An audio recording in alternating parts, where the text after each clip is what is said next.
సురేఖమ్మ వివాదాల కొమ్మ. కొండ వివాదాల కొండ మరో వివాదంలో చిక్కుకున్నారు. కోరి మరీ వివాదాలు కొని తెచ్చుకుంటున్నారు. మంత్రి సురేఖ ఏం మాట్లాడినా కాంట్రవర్సీ అవుతుందో లేక ఆమె కావాలని కాంట్రవర్షియల్ స్టేట్మెంట్స్ చేస్తారో అర్థం కాని పరిస్థితి. ఇప్పుడు ఏకంగా రాష్ట్రపతి ద్రౌపది ముర్ము పైనే వివాదాస్పద వ్యాఖ్యలు చేశారు కొండా సురేఖ.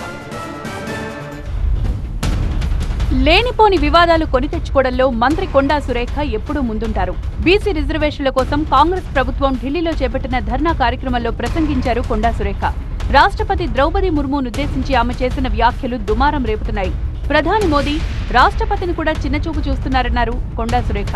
అందుకే పార్లమెంట్ అయోధ్య టెంపుల్ ప్రారంభానికి రాష్ట్రపతిని పిలవలేదని ఆరోపించారు. ఇక నాకు తెలిసి బీజేపీ బిల్లు ఆమోదిస్తుందని నేను అనుకోను.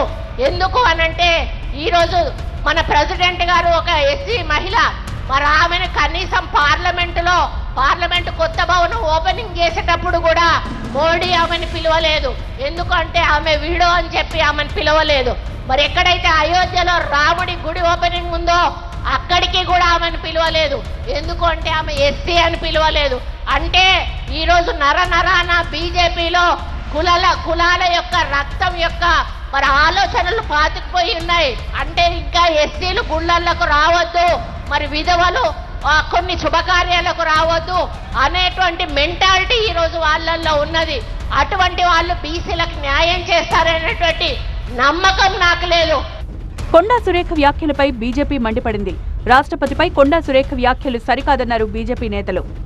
రాష్ట్రపతిగా ఉన్న వ్యక్తినే ఢిల్లీ వేదికగా జంతర్ మంతర్ దగ్గర ఉండి నువ్వు ఇట్లా మాట్లాడుతున్నావు అంటే అసలు నీకు ఈ రాజ్యాంగం మీద, వ్యవస్థ మీద, ఈ ప్రజాస్వామ్యం మీద ఏమైనా గౌరవం ఉందా? ఇకనైనా మానుకోవాలి. భవిష్యత్తులో కూడా ఇట్లా చీప్గా, ఇది ఇవాళ గిరిజనుల జిల్లా, ఇది ఒక గిరిజన బిడ్డను, ఒక గిరిజన మహిళను, ఒక గిరిజన వితంతు మహిళను ఇట్లా చీప్గా వ్యాఖ్యానించిన ఏదైతే కొండా సురేఖ గారు ఉన్నారో వారు బేషరతుగా క్షమాపణ చెప్పాలి. గిరిజన సమాజానికి, ఆదివాసీ సమాజానికి ఆమె తప్పకుండా క్షమాపణ చెప్పి తీరాలి.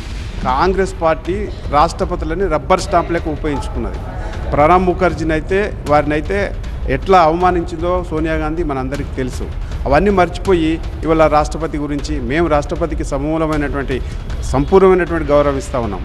అందుకోసం మేము ఎక్కడో ఒరిస్సాలో ఉన్నటువంటి మామూలు ఒక ఆదివాసీ బిడ్డని, మహిళని తీసుకొచ్చి రాష్ట్రపతి చేసినటువంటి ఘనత బీజేపీది. మీ లెక్క రబ్బర్ స్టాంప్ లేకుండి అవమానించేసి వాళ్ళు వస్తే లేచి నిలబడకుండా కూర్చునేటువంటి సంస్కృతి మాది కాదు. కొండా సురేఖ వ్యాఖ్యలను బీజేపీ సీరియస్ గా తీసుకుంది. కొండా సురేఖ రాష్ట్రపతికి క్షమాపణ చెప్పాలని డిమాండ్ చేస్తున్నారు బీజేపీ నేతలు.